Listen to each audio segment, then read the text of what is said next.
अस्सलामु अलैकुम, good morning, सत श्री अकाल, आदाब।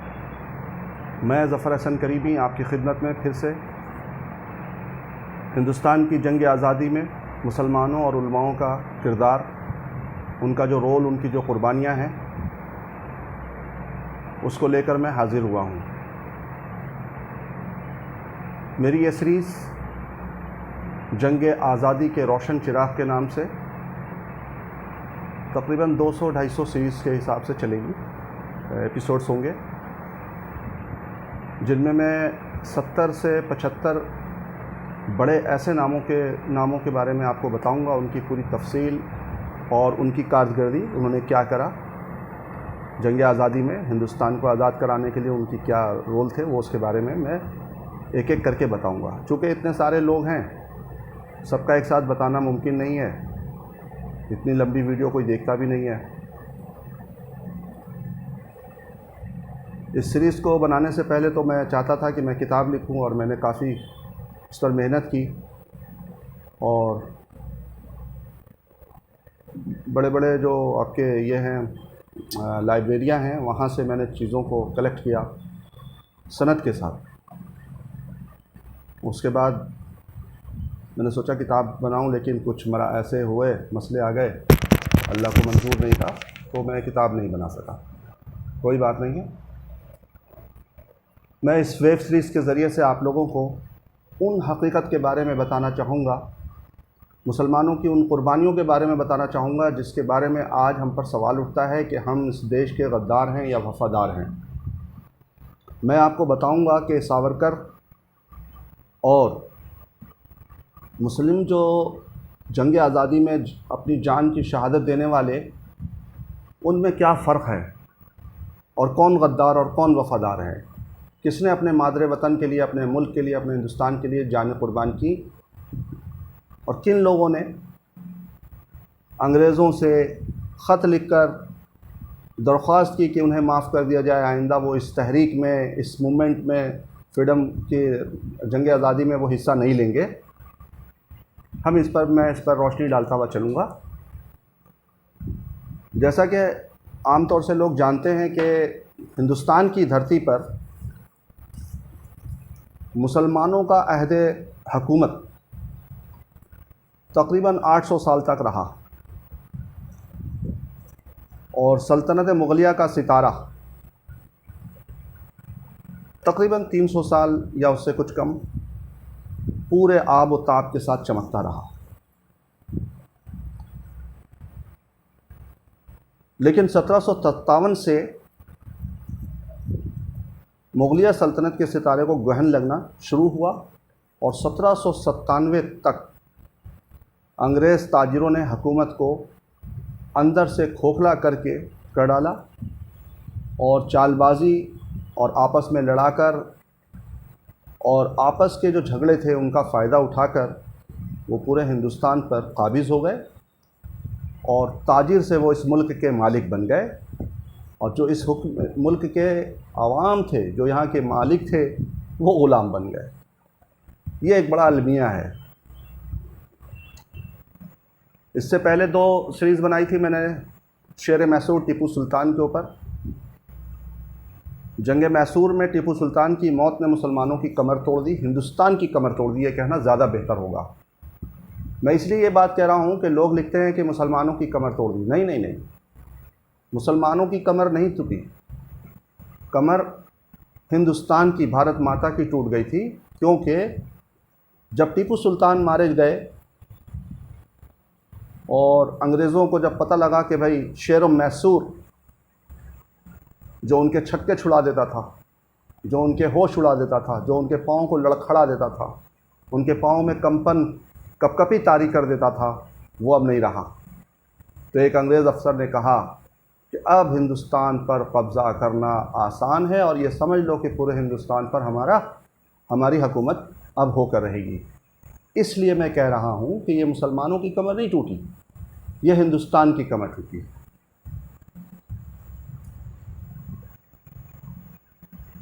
1803 से 1806 तक अंग्रेज़ों की साजिश हर आन तरक्की होती रही, और 1857 में अंग्रेज़ी साम्राज्य के जुल्म की गरम बाजारी इस हद तक पहुंच गई कि मुसलमानों को सूअर की खाल में लपेटकर मौत के घाट उतारा जाने लगा। इससे पिछले वाली मैंने उसमें बताया था असगरी बेगम थाना भवन की, जिन्होंने अपना सारा माल और अपनी सारी दौलत जो थी हिंदुस्तान की आज़ादी के लिए लड़ने वालों को हवाले कर दी थी, और लोगों को उन्होंने खड़ा किया था, एक एक इंसान को खड़ा किया था, इंसान को खड़ा किया था, मुस्लिम सिर्फ नहीं, कि खड़े हो और इन विदेशी ताकतों से हम मिलकर ही लड़ करके इससे हम अपनी मातृ वतन को आज़ाद करा सकते हैं। चलिए आगे चलते हैं।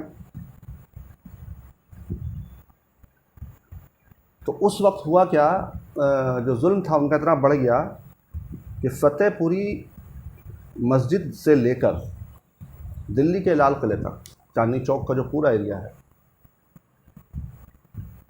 तो लाल किले के दरवाजे तक इंसानी लाशें दरख्तों पर नज़र आने लगी।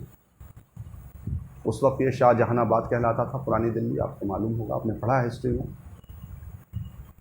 और बहुत बुरी तरह से उन्हें मारा गया। बल्कि एक अंग्रेज़ अफसर की जो डायरी से मुझे पता लगा, वो ये पता लगा कि तकरीबन 25,000 से ज़्यादा लोग मारे गए थे। ये तो वो लोग थे जिनको उन्होंने कोट किया था, उन्होंने लिखा था, नोट करके अपनी डायरी में रखा था। इससे बहुत ज़्यादा लोग मारे गए थे, जिसमें हिंदू और मुसलमान दोनों थे। ऐसी हालत में ज़रूरत थी उस वक्त कि कोई ऐसा इंसान, ऐसे कायदे आज़म या जमात कि जो अंग्रेज़ों के ख़िलाफ़ इल्म जिहाद ख़िलाफ़ अलम जिहाद, अलम कहते हैं झंडे को, अलम जिहाद बुलंद करके उनके जुल्म के तशद्दुद को आगे शीशे की दीवार की तरह, लोहे की दीवार की तरह खड़ा हो जाए और उनको भरपूर जवाब दे सके, ऐसा महसूस किया जाने लगा।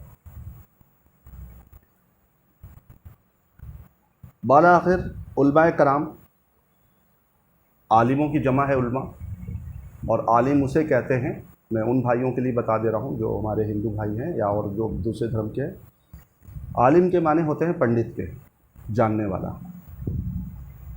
ब्राह्मण नहीं, पंडित।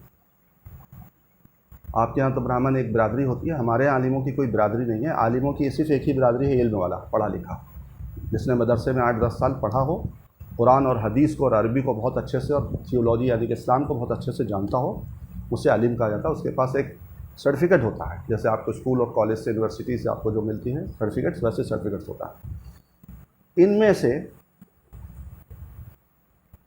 एक गिरोह उठता है, ग्रुप, और अंग्रेज़ों को हिंदुस्तान से भगाने और हिंदुस्तान को ग़ुलामी से आज़ाद कराने के लिए पूरी ताकत और जाँ फ़िशानी और तंदही के साथ अंग्रेज़ों से नब्र आज़मा हो जाते हैं, उनसे लड़ने के लिए तैयार हो जाते हैं। और उनकी आवाज़ पर तकरीबन 80,000, 70 से 80,000, बाज़ लोगों का कहना है कि 90,000 तक लोग खड़े हो गए थे। तो जो सही सनद से मुझे पता लगा है कि 70 से 80,000 के करीब लोग खड़े हो गए थे। ये वही उलमाए कराम थे जिन्होंने वतन के नाम पर आज़ादी की खातिर पूरे मुल्क में तहरीकें चलाईं, पूरे मुल्क में, पूरे भारत में लोगों को जगाया कि ऐ हिंदुस्तान के बच्चों, हिंदुस्तान के बेटों, मादरे वतन के बेटों, तुम्हारी माँ अंग्रेज़ी ज़ंजीर में जकड़ी हुई है और तुम आपस में लड़ झगड़ रहे हो आज भी, हैं? खड़े हो जाओ और अपनी माँ को, मादरे वतन को आज़ाद कराने में हमारा साथ दो।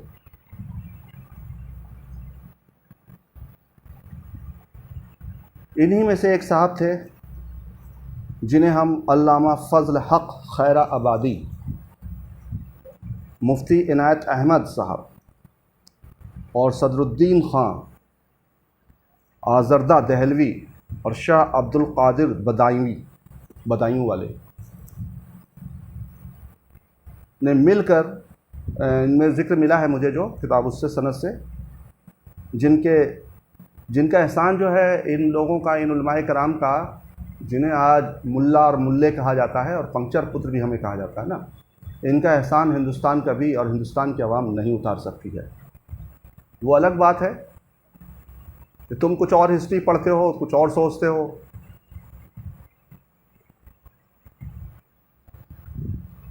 तो इनका एहसान नहीं उतार सकता है। ये लोग खड़े हो गए लड़ने के लिए, और जो ये थे साहब फजल अहमद खैराबादी साहब, ये इनको इतनी फ़िक्र हुई और इतना करा कि ये लखनऊ में तहसीलदार के उस पर थे, ओहदे पर थे। तहसीलदार के मोहतमिम असदुल सदूर मुकर्रर किए गए थे, उस पोस्ट पर थे। आज तो पोस्ट के लिए इंसान ईमान बेच देता है, रिश्वत देता है, सब कुछ देता है। और उन्होंने उस पोस्ट को छोड़ करके इस तहरीक, इस मूवमेंट, इस स्वतंत्रता, भारत की स्वतंत्रता की जो लड़ाई वो शुरू करा, उन्होंने उसमें लग गए और नौकरी छोड़ दी। और इनके ज़िम्मे बहुत सारे काम थे उस नौकरी के अंदर। और उन्होंने एक बार देखा कि हनुमान गढ़ी, आप लोगों ने सुना होगा, वहाँ एक मंदिर भी है हनुमान का। तो अंग्रेज़ों ने खुफिया तौर पर दो फ़िरक़ों, हिंदू और मुसलमानों को के ख़िलाफ़ आपस में बरगलाया है। यही बात हमें आज जो है समझनी है हिंदुस्तान के अंदर। तो वही क़ुव्वतें आज फिर हिंदुस्तान में काम कर रही हैं, जो हिंदू और मुसलमान के बीच में नफ़रत फैला रही है, एक दीवार खड़ी कर रही है, ताकि हिंदुस्तान फिर से कमज़ोर हो, फिर से ग़ुलाम हो। आप हमें कितना भी गद्दार कह लें, आप साबित नहीं कर सकते हैं, समझ गए। तो ये खूनी जो है जंग हो गई दोनों के बीच, दोनों ग्रुप के बीच में, जिसमें सीधे साधे लोग समझ सना कैसे नहीं समझ सके ना, आज भी नहीं समझ रहे। कुछ कह दिया, हाँ जी हमें ये मिटाना है, मिटा देंगे जी, इस्लाम मिटाना है, मिटा देंगे, मुसलमान ने ऐसे कर दिया, तहक़ीक़ नहीं करेंगे हुआ है नहीं हुआ है क्या है, हाँ जी ठीक है, मुसलमानों को ख़त्म कर देना है, भगा देना है, पूरी उसके लिए मीटिंग होने लगती है। ये मीटिंग नहीं होती, आम लोग नहीं करते कि भाई इस मुल्क की गरीबी कैसे मिटाई जाए, इस मुल्क में जो लोग बेरोज़गार हैं उनको कैसे खड़ा किया जाए। ना ना ना ना, ये सब करना ही नहीं है ना, ये काम नहीं है। काम सिर्फ ये है कि धर्म के नाम पर दूसरे धर्म वालों को मारना, जो कमज़ोर हैं बेचारे, कहीं पर अकेले मिल जाए पीट दो। चलिए इस मसले पर मैं बाद में इंशाअल्लाह बात करूँगा।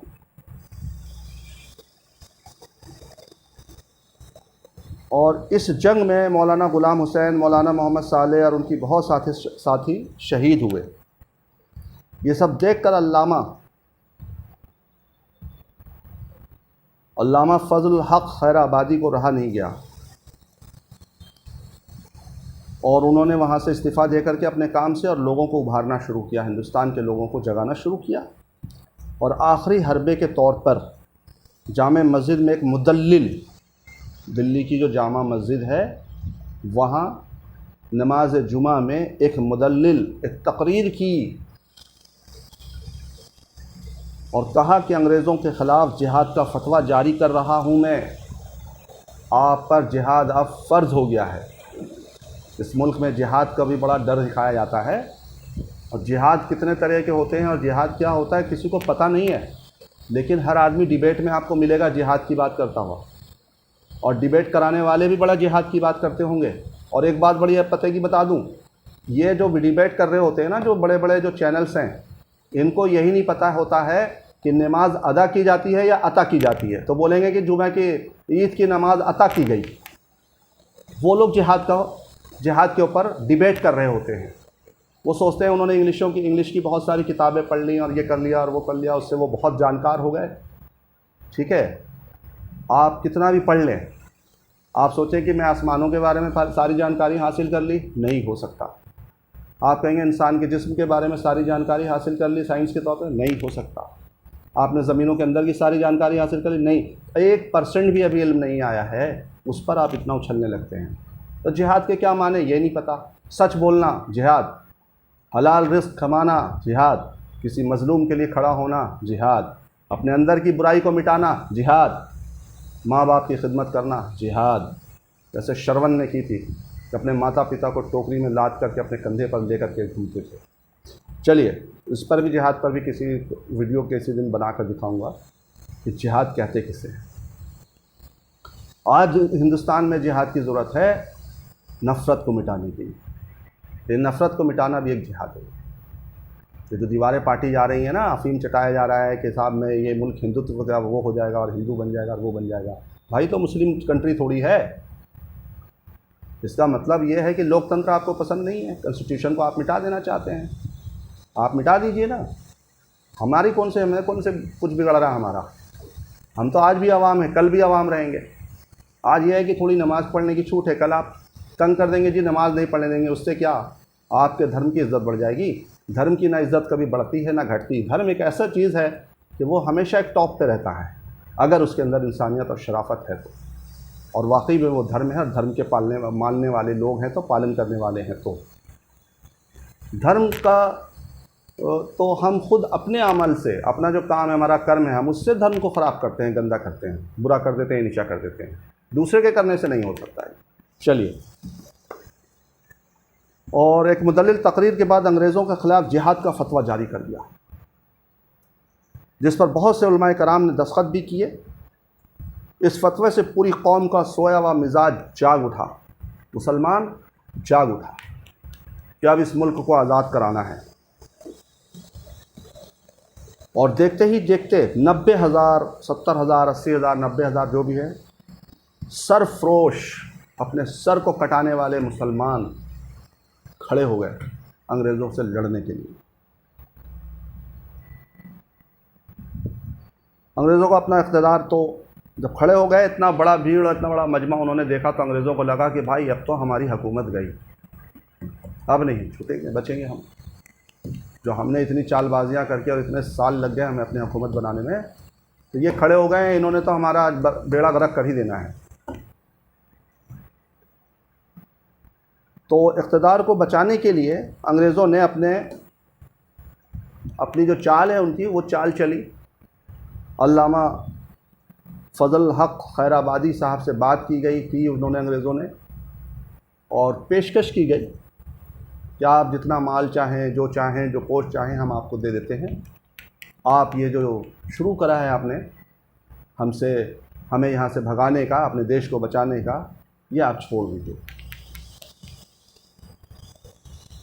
ये फ़र्क होता है एक वफ़ादार और एक एहसान फरामोश और एक गिरे हुए इंसान में। उन्होंने लात मार दी अंग्रेज़ों की उसको, पेशकश को, और कहा कि जब तक मेरी मादरे वतन जंजीर से जकड़ी हुई है, अल्लामा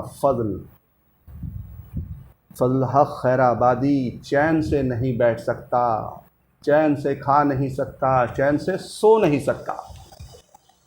तुझे मिटाने के लिए हम खड़े हुए हैं, अब तुझे मिटा कर ही रहेंगे। तो अंग्रेज़ों ने बागी करार दे दिया, बोले भाई ये हमारे देश का बागी है। जैसे आज होता है ना कि सरकार के ख़िलाफ़ आप कुछ कह दीजिए, सरकार कहती है देशद्रोही है, कहा सरकार के ख़िलाफ़ है, पार्टी के ख़िलाफ़ बन जाता है देशद्रोही। तो उन्हें देशद्रोही करार कर दिया। खैर वो तो थे ही उसके हुकूमत के ख़िलाफ़ खड़े हुए थे, और उन्हें अंडमान निकोबार में जो काला पानी का जो जेल था, वहाँ उन्हें भेज दिया गया वहाँ, और वो बाकी की ज़िंदगी वहीं उनकी बसर हुई और वहीं इंतकाल हो गया। और वहीं दूसरे लोग जिन्हें सावरकर साहब कहा जाता है, भी किसी ज़माने में बंद थे उधर दूर।